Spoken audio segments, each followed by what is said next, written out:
Selamlar arkadaşlar, nasılsınız, iyi misiniz? Teşekkür ederim, ben iyiyim. Bugün biraz eski videolarıma bakayım dedim ve karşıma en son 4 önce paylaştığım animasyon hatası serimizden bir video çıktı. Yani üstünden de az buz zaman geçtiğini söyleyemem. İşte ben de sizlerin bu seriyi özlediğini varsayarak yepyeni bir animasyon hatası videosu daha hazırladım. Fakat bu videomuzda başlıktan anlayacağınız üzere klasik serinin 1. sezonunda bulunan hatalar yer alıyor. Sizler de her zamanki gibi aşağıdan kanala arkadaşlar, artık bu lafı söylemeyeceğim. Çünkü zaten ne yapmanız gerektiğinizi biliyorsunuz ve sizlere güveniyorum. Hadi o zaman fazla vakit kaybetmeden videomuza geçelim.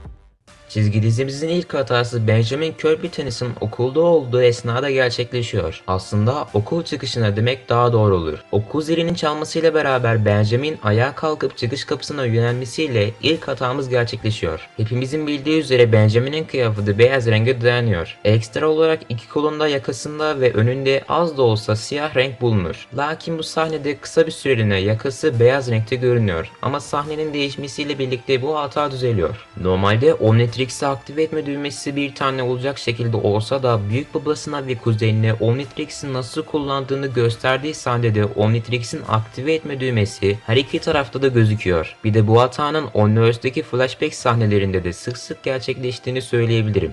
Bu sefer Benjamin Doktor Ayman'ın evrimleştirdiği hayvanı durdurmaya çalışıyor. Fakat Omnitrix'i kısa süre önce kullandığı için bir uzaylıya dönüşemiyor. Bunu bir engel olarak görmeyip Omnitrix'iz de onu durdurabileceğine inanıyor ve önünde gördüğü scooter'a binip kendini çekiyor derken tam o esnada bir hatamız daha gerçekleşiyor. Kıyafetinin arka kısmında siyah bir şerit var ama aslında full beyaz şeklinde olmalı. Yani kıyafetinin önünde olması gereken şerit bu sahnede arka kısmında yer alıyor. İlerleyen dakikalarda Doktor Animo'nun evrimleştirdiği papağan kuzeni olan Güven'i kaçırıyor ve tam arkasından 4 kola dönüşmüş şekilde bulunan Benjamin hızlı bir şekilde atlayıp papağanın arkasından yakalamayı başarıyor ama o esnada 4 kolun sol omzundaki Omnitrix sembolü kayboluyor.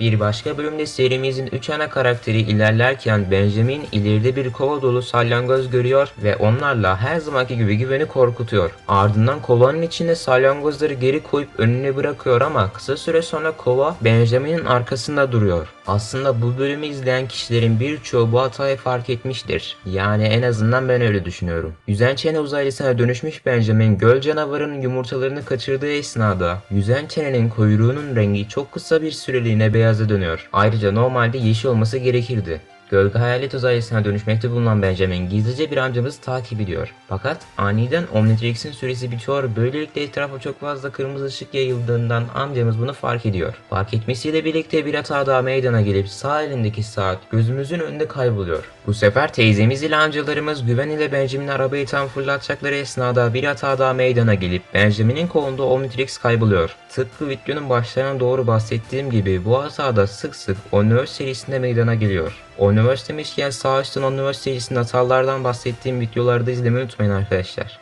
Yani herkesin bildiği gibi klasik serisindeki Tetrax'ın göz rengi yeşil. Arkadaşlar videoyu kısa bir süreliğine duraklattım. Buraya kadar izleyen kralları merak ediyorum. Bu yüzden yorumlara her zamanki gibi kalp bırakırsanız beni çok mutlu edersiniz. Hadi ben kaçar, iyi seyirler. Ama gri madde ile beraber konuştuğu sahnede kısa bir süreliğine sarı renkte gözüküyor. Birkaç saniyelik hata da olsa bir Ben 10 izleyicisi olarak çok kolay bir şekilde bulduğumu söyleyebilirim. Ha diğer serilerde Tetrax'ın gözü sarı, o ayrı bir mesele. Bence diğer serilerde olduğu gibi klasik seride de gözü sarı olsa daha iyi olurdu.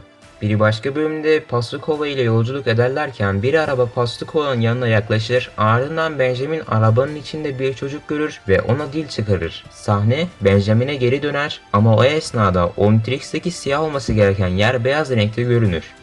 Aklıma takılan bir şey daha var. Bunu sizlere sormak istiyorum. Arabadaki çocuk hamburgeri çiğnedikten sonra ağzını gösterdiği kısımda full yeşil renkte görünüyordu. Ama hamburgerin içinde et falan da vardı. Sizce bu bir hata mı? Bir sonraki hatamızda Benjamin ile Kevin gizlice bir mekana girdiği zaman da iki SWAT içeri basar. Birini Kevin halleder ama diğeri sonradan hiç gözükmez. Daha iyi anlamanız için o sahneyi bir izleyelim. Harekete geçme vakti.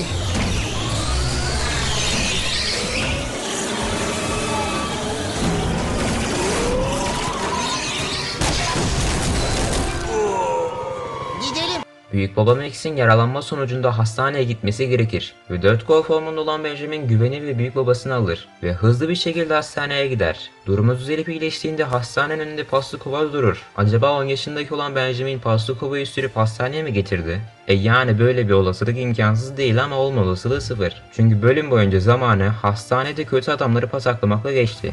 Geriye tek kişi kalıyor, o da güven, ama o da sürekli Benjamin'leydi. Yani kesin olarak bu bir hata.